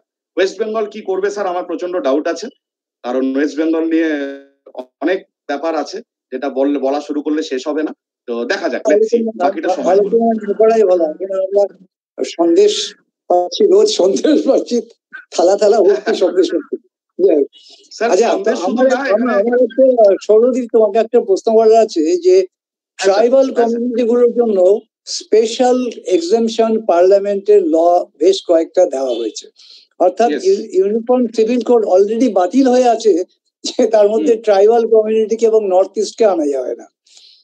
অ্যাকচুয়ালি ব্যাপারটা হচ্ছে, যদি আপনি ট্রাইবাল কমিউনিটি দেখেন, আমি এখানে একটা জিনিস স্পেসিফাই করব, ট্রাইবাল কমিউনিটির মধ্যেও কিন্তু নানা ধর্মের মানুষ আছে। হতে পারে তারা ট্রাইবাল, তারা ট্রাইবস, কিন্তু সেই ট্রাইবস গুলোর মানুষের মধ্যে কিন্তু নানা রকম ধর্মের মানুষ আছে, এবং সেখানেও যখন তারা বিয়ে করে বা ডিভোর্স হয় বা মেইনটেনেন্সের ব্যাপার আসে বা মাইনরিটি গার্জেনশিপের ব্যাপার আসে, অ্যাডপশনের ব্যাপার আসে, তখন কিন্তু তারা তাদের ধর্ম অনুযায়ী কাজটা করে। তো এখানে ইউসিসি মাইনরিটির ব্যাপার, বা মাইনরিটিটাকে কোন সেন্সে ইউসিসি নেবে, সেটা কি ধর্মের সেন্সে নেবে, নাকি সেটা ইকোনমিক মাইনরিটিকে নেবে, নাকি সেটা মাইনরিটিকে নেবে on the basis of the livelihood, সেটা কিন্তু স্যার একটা বড় বিষয়, এবং এই বিষয়টাও কিন্তু প্রচন্ড ডিবেটেবল, আপনি যেটা বললেন। মানে ট্রাইবাল কমিউনিটি গুলোকে অলরেডি এক্সেমশন দেওয়া আছে যে তাদের পার্সোনাল ল এন্ড কাস্টমারি লটা রিটেইনড হবে, that will not be abolished. সেটা আমি বলছি। সেটা তো ওভাররাইডও হতে পারে, ওভাররাইড করলে তো আগুন জ্বলবে চারপাশে। এক্স্যাক্টলি স্যার, এক্স্যাক্টলি এটাই পয়েন্ট। ভোটের সংসদীয় গণতন্ত্রে এটা কোনোদিনই পারবে না করতে। যাই হোক, এখন আমি এটাকে ওপেন করছি, আমাদের যারা উপস্থিত আছেন তাদের মধ্যে যদি কোনো প্রশ্ন থাকে তাহলে আমাদের এই দুজন স্পিকার সেটা খুব আনন্দের সঙ্গে তার উত্তর দেবে। কারো কোনো প্রশ্ন থাকলে বলতে পারেন। স্যার, আমি একটা কোশ্চেন করতে চাই। হ্যাঁ, আমি সৌরদীপ স্যারকে কোশ্চেন করতে চাইছি। সেটা হচ্ছে যে আমরা যে ছোট থেকেই পড়ে এসেছি যে ইউনিটি ইন ডাইভার্সিটি, এই যে ডাইভার্সিটির মধ্যে এই যে আমরা যখন সবকিছু বলছি ইউনিফর্ম, অলরেডি আমাদের তাপস স্যার যেটা বললেন যে অলরেডি ট্রাইবালদের এক্সামশন দেওয়া আছে, তাহলে আমাদের মতো ইউনিটি ইন ডাইভার্সিটির দেশে এটা কি একদম 100% ফুললি ইউনিফর্ম সিভিল কোড কি ইমপ্লিমেন্ট করা বাস্তবে সম্ভব কি সম্ভব না, আমি জানতে চাই। স্যার, আমি এখানে একটা দেখুন, বাস্তবে সম্ভব কিনা আমি সেটা বলতে পারবো না, কিন্তু আমি এতটুকুই বলতে পারি যে ইউনিটি ইন ডাইভার্সিটি আমাদের দেশে আছে, এবং আমাদের দেশের মতো ইউনিটি ইন ডাইভার্সিটি হয়তো অন্য কোনো দেশে পৃথিবীতে নেই, আউট অফ 196 কান্ট্রিজ প্রেজেন্টলি। কিন্তু আজকে সুপ্রিম কোর্ট যদি নানা রকম কেসে, আজকে দেখুন আমাদের দেশে সুপ্রিম কোর্টের উপরে তো কেউ নেই, আমি বলছি সুপ্রিম কোর্ট যদি নানা রকম বিষয় এটা বলে থাকে বা এটা হিন্ট করে থাকে যে কোনো কোনো ক্ষেত্রে বা কোনো কোনো বিষয় কিছু জিনিসকে প্রোটেক্ট করার জন্য বা in the larger interest of the society এরকম একটা প্রপোজাল ইউসিসির মতন একটা প্রপোজাল আনা যেতে পারে বা এরকম একটা ইউসিসির মতন একটা কিছু আনার কথা ভাবা যেতে পারে। আজকে এই বিষয়টা যদি হিন্ট করা হয়, সেখানে দেখুন ইউনিটি ইন ডাইভার্সিটি আছে, ছিল এবং থাকবে, কিন্তু আজকে যদি দেখা যায় যে এই ইউনিটি ইন ডাইভার্সিটির নামে অ্যাট্রসিটিস হচ্ছে, ইউনিটি ইন ডাইভার্সিটির নামে কোনো একটা কমিউনিটি, মহিলা কমিউনিটি বলুন বা এনি কমিউনিটি বলুন, তাদের সাথে ডিসক্রিমিনেশন করা হচ্ছে, তাহলে সেখানে তো চেক অ্যান্ড ব্যালেন্স আনতে হবে। এবং স্যার চেক অ্যান্ড ব্যালেন্স আনার দায়িত্ব কিন্তু গভর্নমেন্টের। এবং সেই চেক অ্যান্ড ব্যালেন্স, আমরা চেক অ্যান্ড ব্যালেন্স কথাটা এই জন্য বলি যে সেই চেক অ্যান্ড ব্যালেন্সটা কিন্তু একটা পার্টিকুলার আইন আনলে নষ্ট হয়ে যাবে না। চেক অ্যান্ড ব্যালেন্স মানে যেটা আছে সেটা থাকবে, সেটাকে প্রোটেক্ট করা এবং তার দরুন যাতে কারোর কোনো রাইটস ভায়োলেট না হয় সেটাকে এনশিওর করা। তো এই যে পুরো ম্যাটারটা, এই যে পুরো বিষয়টা, এই চেক অ্যান্ড এটাই এই সেন্সিটিভ জায়গাটাতে এই জিনিসটা দাঁড়িয়ে আছে স্যার। আজকে যারা আমরা এই ব্যাপারটা নিয়ে জানি বা পড়াশোনা করি, আমাদের মধ্যে একটা শ্রেণী বলছে এটা হওয়াটা দরকার, আবার আরেকটা শ্রেণী বলছে, যেমন আপনি যেরকম বললেন, আরেকটা শ্রেণী হয়তো এডুকেটেড কমিউনিটি হয়তো বলছে যে এটা হলে পরে আমাদের কালচারাল ডাইভার্সিটির ক্ষতি হতে পারে, আমাদের রিলিজিয়াস প্লুরালিজমের ক্ষতি হতে পারে, আমাদের ইউনিটি ইন ডাইভার্সিটির ক্ষতি হতে পারে। তো এগুলোই স্যার পয়েন্ট অফ ডিবেটস। কিন্তু এই আমাদের এখন প্রস্তাব হচ্ছে যে এই পয়েন্ট অফ ডিবেটের একটা শেষ হতে হবে, যেটা দিয়ে আমি শুরু করেছিলাম। হয় এটা হবে বা এটা হবে না, মাঝখানে ঝুলে থাকা যাবে না। এই হব হব করছি কিন্তু হতে পারছি না, এটা হওয়া যাবে না। যদি হয় তার পেছনে এনাফ রিজনস থাকতে হবে এবং যেটা সবাই সাপোর্ট করবে, আর যদি না হয় তাহলে সেটার পেছনে এনাফ রিজনস থাকতে হবে যেটা সবাই সাপোর্ট করবে। তো কিন্তু সেই এনাফ রিজনসে পৌঁছানোর জন্য যেটা দরকার সেটা হচ্ছে কনসেনসাস অফ ওপিনিয়ন স্যার।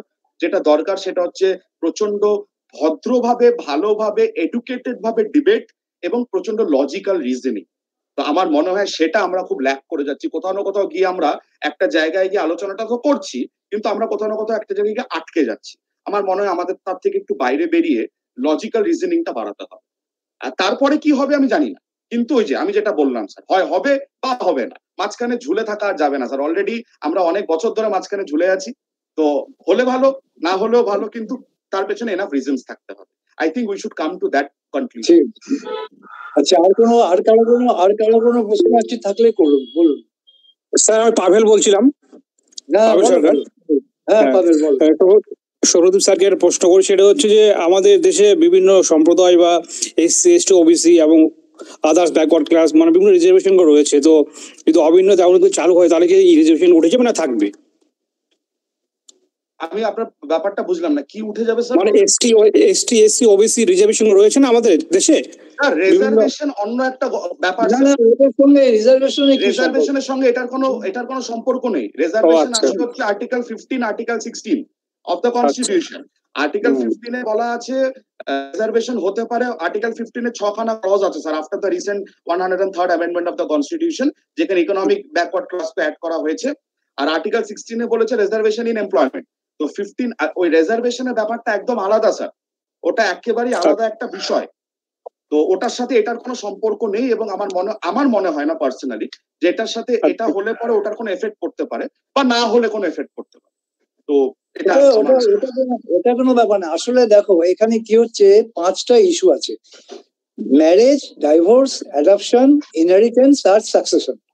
এই ইউনিফর্ম সিভিল কোড এমন কিছু বড় ব্যাপার নাই, মাত্র 5টি। ভালো হতো যদি প্রত্যেকটা রিলিজিয়াস কমিউনিটি যে নিজেদের পার্সোনাল ল আছে বা কাস্টমারি ল আছে তারা নিজেরাই সংশোধন করে নিতেন, যাতে নাকি জেন্ডার ডিসক্রিমিনেশনের যে বড় প্রবলেমটা কিন্তু মুসলিম কমিউনিটির মহিলা অ্যাক্টিভিস্টদের মধ্যে থেকে খুব বড় করে আসছে। এবং এই ইনস্ট্যান্ট ট্রিপল তালাক নিয়ে অল ইন্ডিয়া মুসলিম পার্সোনাল ল বোর্ড কয়েকজন ওম্যান অ্যাক্টিভিস্টকে তারা এক্সপেল করেছিল, তাদের মধ্যে একটা কনফ্রন্টেশন হয়েছিল। তো এইখানে হচ্ছে মানে আমাদের বিভিন্ন যে, যেমন ট্রাইবালের কথাটা আমি বললাম, তাদেরও কাস্টমারি ল আছে, সেটা কোডিফাইড নয়। যেমন হিন্দুদের গুলো সে কোডিফাইড হয়ে পার্লামেন্টে পাস হয়ে আছে, কিন্তু অন্যান্য রিলিজিয়াস কমিউনিটির মধ্যে ট্র্যাডিশনালি চলছে যেগুলো পার্সোনাল ল, সেইটা যদি তারা নিজেরাই সংশোধন করে নিতেন না তাহলে আর ইউসিসির প্রশ্ন উঠতো না। কিন্তু আমার একটা মনে হয় যে আমাদের দেশের আজকের প্রায়োরিটিটা কি, যে আমাদের যে আজকে শিক্ষার যে হাল, আমাদের যে এমপ্লয়মেন্ট হচ্ছে না, এই সব জিনিসগুলোর উপরে বেশি গুরুত্ব না দিয়ে আমি একটা কথা বলবো sir, sorry to interrupt you. তিনটে বিষয়, হ্যাঁ, তিনটে বিষয়, একটা হচ্ছে শিক্ষা, একটা হচ্ছে স্বাস্থ্য, আর একটা হচ্ছে এমপ্লয়মেন্ট। তো এই তিনটে বিষয় যদি আপনারা দেখুন, আপনি বাদ দিন ইউসিসি বাদ দিন, এই তিনটে বিষয় যদি আপনারা দেখবেন, আমরা কিন্তু অনেকটাই পেছনে আছি স্যার। না আমাদের শিক্ষা উন্নতি হচ্ছে, না স্বাস্থ্য উন্নতি হচ্ছে, না এমপ্লয়মেন্ট হচ্ছে, আমরা কিন্তু অনেকটা পিছিয়ে আছি। আমার মনে হয় এগুলো অনেক ইম্পর্টেন্ট বিষয় এবং এগুলো নিয়ে অনেক বেশি কথা হওয়া উচিত। সেটাই বলছি যে আজকে গভর্নমেন্টের প্রায়োরিটি, রাষ্ট্র তো, গভর্নমেন্ট মানে তো রাষ্ট্র, স্টেটের প্রায়োরিটির মধ্যে এটা কি আসা উচিত? যেখানে এখানে আজকে একটা মানে ভয়াবহ বেকার সমস্যা, ইউপিতে যেটা বাতিল হয়ে গেল, 60,000 কনস্টেবলের মধ্যে একটা লোয়েস্ট র্যাঙ্ক কনস্টেবল, সেখানে 47 লক্ষ। তানভীর স্যার আছে, তানভীর স্যার কিছু বলবে। Tanvir sir, good evening. হ্যাঁ তানভীর, বলো বলো। Hi, good evening. Thank you, Shorodip. How are you? Hi, Shorodip. কি খবর? We are brothers and it's like coming back home. খুব ভালো লাগলো সৌরদীপের লেকচার এবং রূপা ম্যাডামের লেকচার শুনে। সবার প্রথমে তো মানে we are really grateful to the Alumni Association যে এই ধরনের ওয়েবিনার অর্গানাইজ করার জন্য। আমি মানে নিজের পেশাগতভাবে অন্য একটা জায়গায়, অন্য একটা সংস্থানের সাথে জড়িত, তাদের অ্যালুমনাই আছে এবং খুব পুরনো, কিন্তু যেভাবে আমাদের অ্যালুমনাই যেভাবে ইন্টিগ্রেট করে সবাইকে নিয়ে চলে এই সমস্ত ওয়েবিনার, বিভিন্ন অনুষ্ঠান আর প্রোগ্রামের মাধ্যমে আমাদেরকে জুড়ে রাখে, it's really something which we hardly see in any other institution. আমার দুটো প্রশ্ন, if I am allowed to. সবার প্রথমে তো খুব অনেক ধন্যবাদ সৌরদীপ এবং রূপা ম্যামকে, সত্যি for enlightening us. There was lot of misunderstanding and to be really honest কিছু there R some grey areas, যেটা আপনাদের তোমাদের দুজনেরই লেকচারে আমাদেরকে উদ্বুদ্ধ করেছো, ধন্যবাদ তার জন্য। আমার দুটো প্রশ্ন, একটা রূপা ম্যাম, একটা সৌরদীপের জন্য। প্রথমে রূপা ম্যাডামকে প্রশ্নটা করি।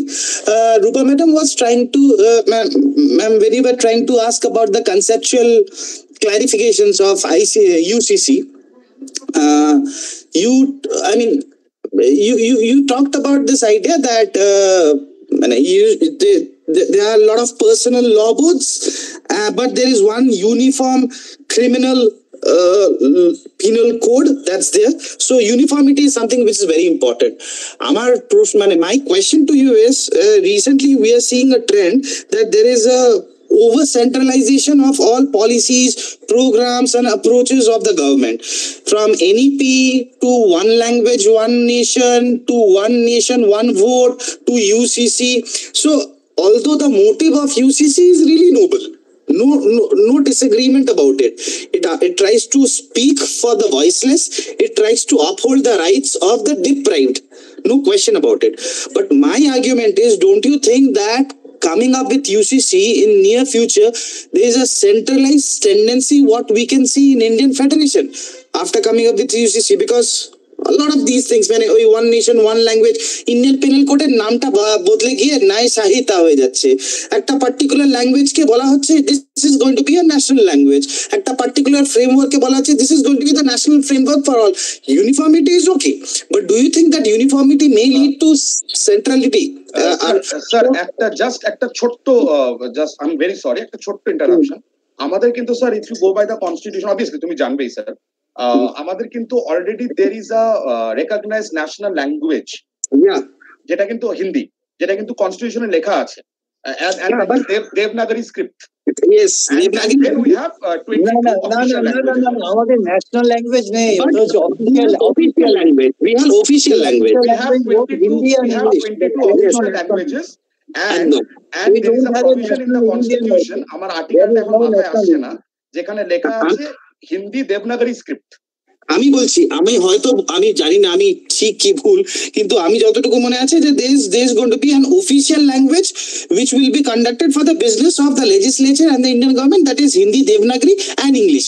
But যতদূর আমার মনে পড়ছে, we don't have anything known as national language. Maybe I may be wrong, কিন্তু যাই হোক, প্রশ্নটা হলো যে because over centralization may lead to anarchic or authoritarian society. So Rupa ma'am, I would like to ask your comment on this. Shorodip, মানে let me just ask the questions, তারপরে উত্তরটা দিলে সুবিধা হয়।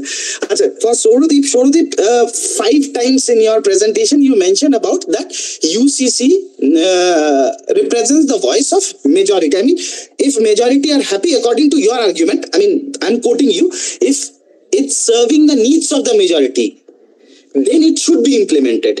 Just correct me if I'm wrong. ঠিক বুঝেছি কিনা? মানে তুমি এটা বলেছো তো যে if any law, any policy serves the interest of the majority, so then it should be considered that সেটা ভালো একটা দেশের জন্য।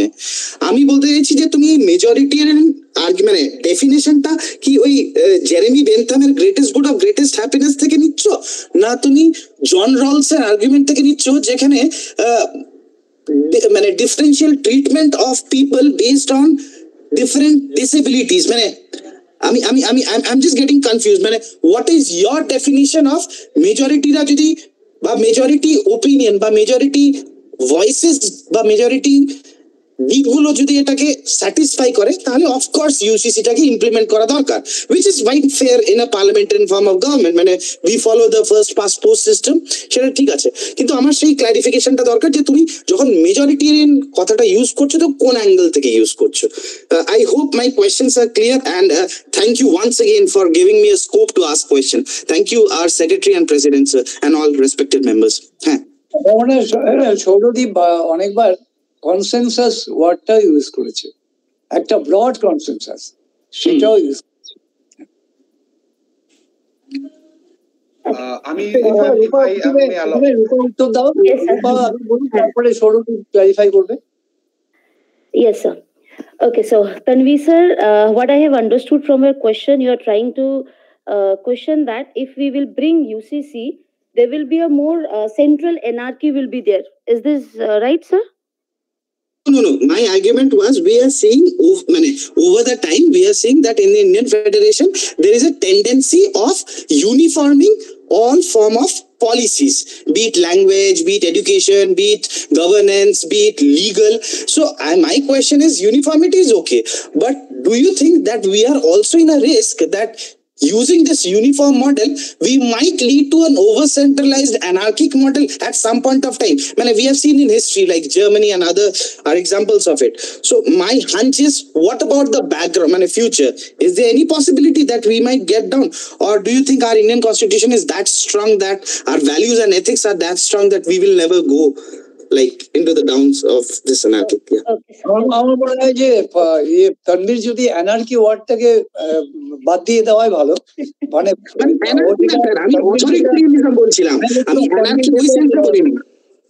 তানভীর যেটা বেসিক্যালি বলতে চাইছে সেটা হচ্ছে যে ফেডারেল গভর্নমেন্টসটা কম্প্রোমাইজড হচ্ছে, এটাই ও বলতে চাইছে। And over centralization means authoritarianism, exactly. That is over emphasis হয়ে যাবে বিষয়টা নিয়ে, সেটা বলা হচ্ছে। But according to my understanding, যেটাই আমার নলেজ আছে, যতটুকুই নলেজ আছে সেটা যদি আমি বুঝি, তাহলে আমার আন্ডারস্ট্যান্ডিং হিসাবে যে কনস্টিটিউশনাল প্রভিশনস রয়েছে, C according to me we need only the constitution, we don't need any other laws basically. But somehow what you are also saying that presuming in future this might happen, so that is interpretation niye there are so many misinterpretation of the constitutional provisions, so in future it can happen also. So therefore if we are adopting or implementing, like Sharadeep jeta bollo je adopt kora ekta bishoy, implement kora onno bishoy, we adopt it from one particular mindset, and when it goes to implementation onno jinish hoye jay, something else will be implemented and according to the convenience. Like if I'll take example of personal laws also, there are misuse of personal laws, so there is always a thing that it can be misused in future. So therefore if we'll adopt my opinion, it can be overemphasized. So when the UCC is drafted, or if in future if we will thought of drafting of UCC, we should keep it aspects of our constitution and draft it in such a manner so that it didn't get misused, because future we don't know how people are going to take it, how these things are going to be interpreted. But at the time of drafting itself, ঠিক আছে, এখন তাহলে পরে ওই ওকে রূপাকে প্রথম থেকেই তোমার ইন্টারনেটটা জ্বালাচ্ছে খুব। সৌরদীপ তুমি ওর সেকেন্ড পার্টটা রিপ্লাই দিয়ে দাও, হ্যাঁ তাহলে ভালো হয়। অভিশঙ্কর দার মধ্যে একটা প্রশ্ন ছিল, অভিশঙ্কর দার একটা প্রশ্ন ছিল। আচ্ছা বলুন বলুন বলুন অভিশঙ্কর দা হাত বলুন বলুন অভিশঙ্কর দা আছেন? Anita madam, you are too early for the next webinar. Too early for the next. আচ্ছা আবার আপনি মিউট হয়ে আছেন, নির্বাক হয়ে আছেন। আচ্ছা আচ্ছা সৌরদীপ তুমি উত্তরটা দেবে কি ওর সেকেন্ড পার্ট কোশ্চেনটার? অবশ্যই। অতটা আমি স্যাটিসফ্যাক্টরি উত্তর দিতে পারবো তানভীর স্যারকে আমি জানি না, but I will try to. আমি তানভীর স্যারকে খালি মানে I just want to know out of my thing, কারণ Tanvir sir is a stalwart in political science and I have a separate set of respect for him. Anyway sir, আমি যেটা জানতে চাইছি তোমার থেকে যে আমাদের তো পার্লামেন্টারি সিস্টেম আছে, parliamentary democratic system, law make, এবং সেখানে policy making of the government and law making is integral part. তো আমাকে একটু এনলাইটেন করো কাইন্ডলি যে গভর্নমেন্ট যখন, যে গভর্নমেন্টে থাকুক না, I am not talking about the political party, government যখন কোনো ল বানায় তখন তারা কোন মেজরিটি রুলটা ফলো করে? Do they follow Bentham or do they follow John Rawls? না না, নাইস, গুড।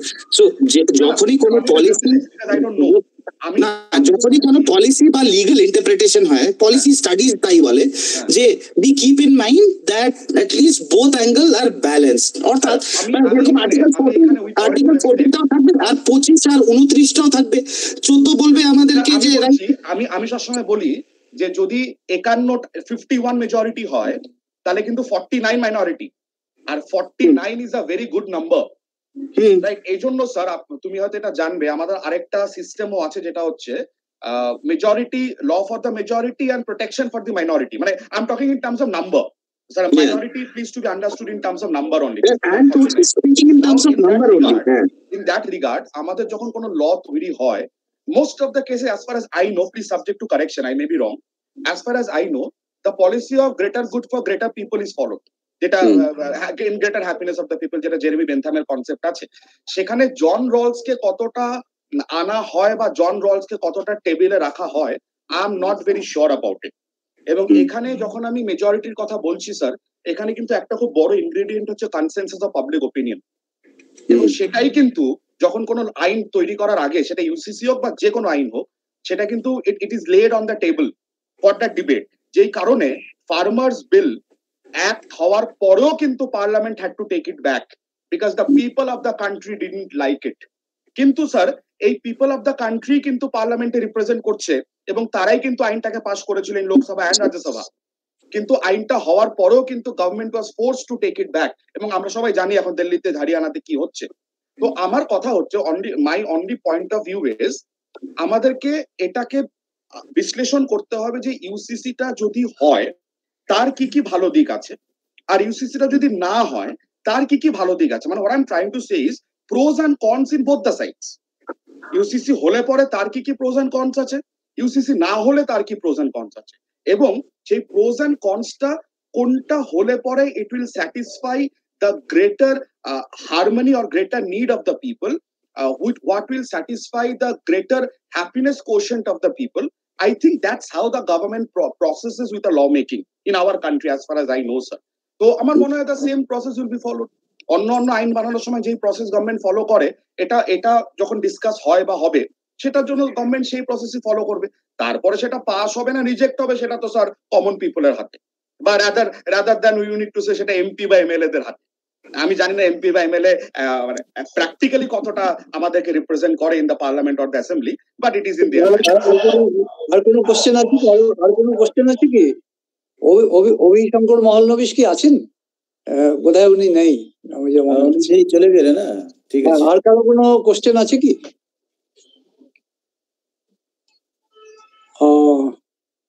আমি একটা কথা বলবো সৌরদীপ, রূপাল, যে ক্রিমিনাল পেনাল কোড যদি একটু অন্যরকম 1 জুলাই থেকে হয়ে যাচ্ছে, যাই হোক, অ্যাজ অফ নাও সিআরপিসি তার আন্ডারে all religious communities, all tribal communities, every citizen of India আছে।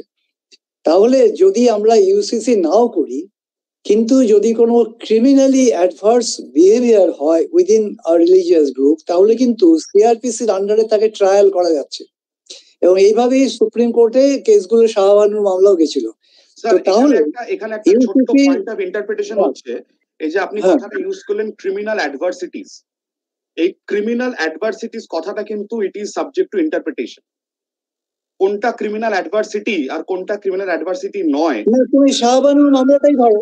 শাহবানুর মামলা যেখানে মেইনটেনেন্স ডিনাই করা হয়েছে in the name of religion, supreme court সেটাকে স্টাক ডাউন করলো। রাজীব গান্ধী তখন পার্লামেন্টে আইন পাস করে সেটাকে ভ্যালিড করে দিল যে না, মেইনটেনেন্স না দেওয়াটাই ভালো।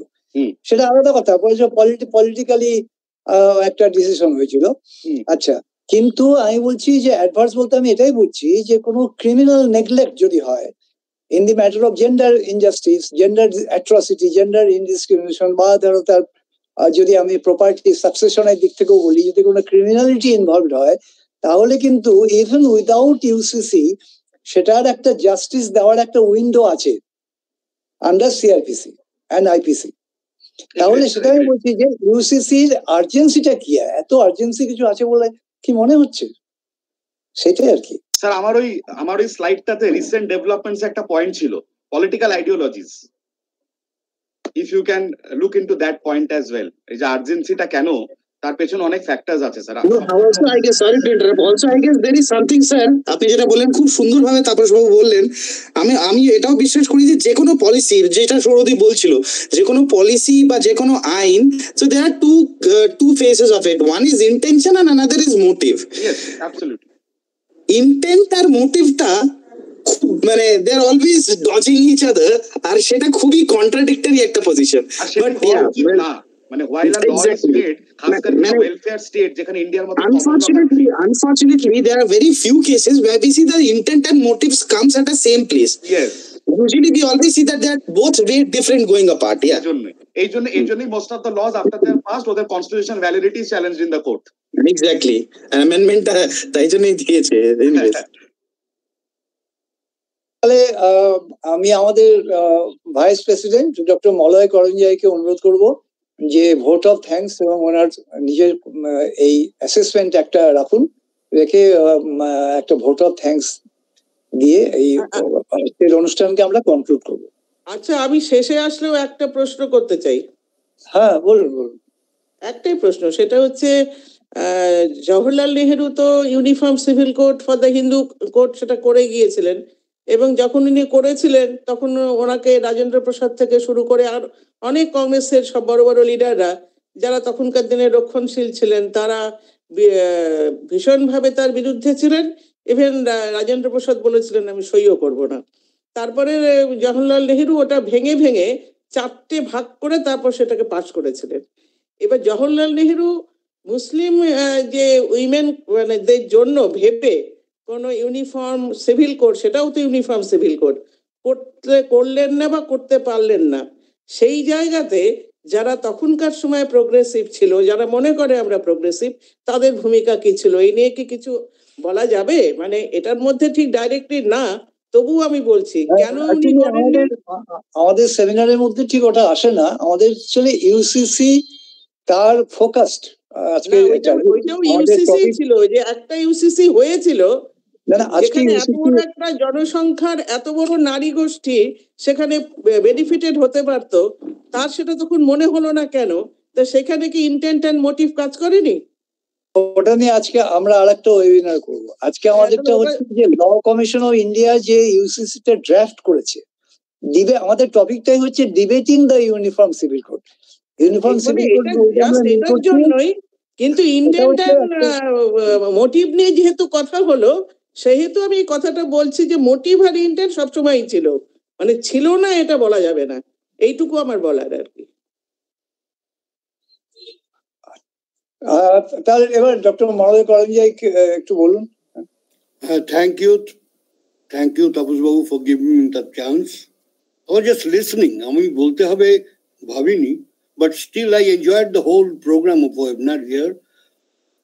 Madam Rupa Pradhan যিনি IILS এ আছেন, তিনি তো শুরু করেছিলেন খুব ভালো এবং তিনি প্রিপেয়ার্ডও ছিলেন। আমরা দুঃখিত যে তাঁর কথাবার্তা সব সময় আসেনি due to this things like internet problem, কিন্তু আমরা তার এসেন্স এন্ড আদার থিংস সবটাই বুঝতে পেরেছি। and he has initiated the whole thing which was carried by Professor Sauradeep Rakshit of Christ College, Bangalore.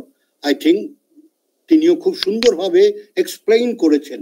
কিন্তু আমার যেটা মনে হয়েছে, আমি এক্স্যাক্টলি নাম বলছি না, you were there in the webinar, so they are in the balanced position, like out of reference they kept themselves and জাজিং the whole thing.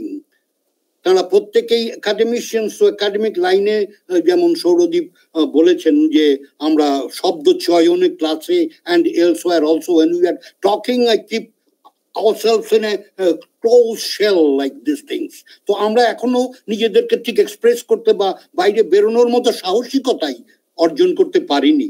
Rupa madam was quite nice in the initial phase when she was telling many more things which is quite nice to listen from her.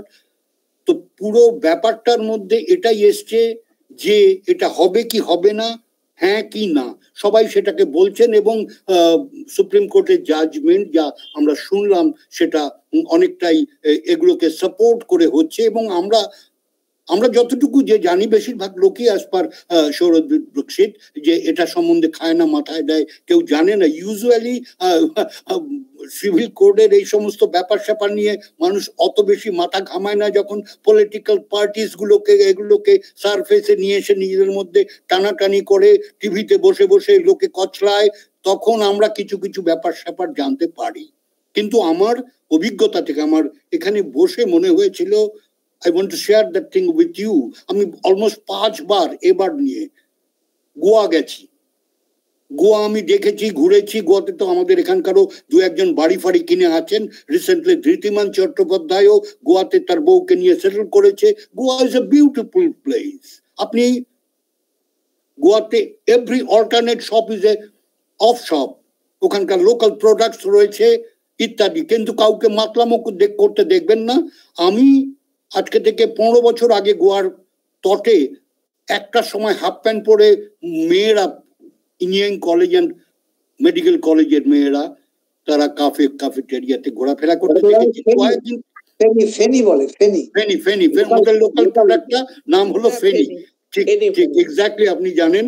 তো আমার মনে হয়েছে এরকম একটা জায়গা হলে, যেমন রেমো ফার্নান্ডেজ, গোয়া কিন্তু বম্বের গানকে কপি করে না, গোয়ার গানকে কপি করে, গোয়ানিজ সংকে কপি করে, ওদের যে ক্রুজ আছে তার মধ্যে যে নাচ আছে যেগুলো বম্বে কপি করেছে, বম্বে ফিল্ম।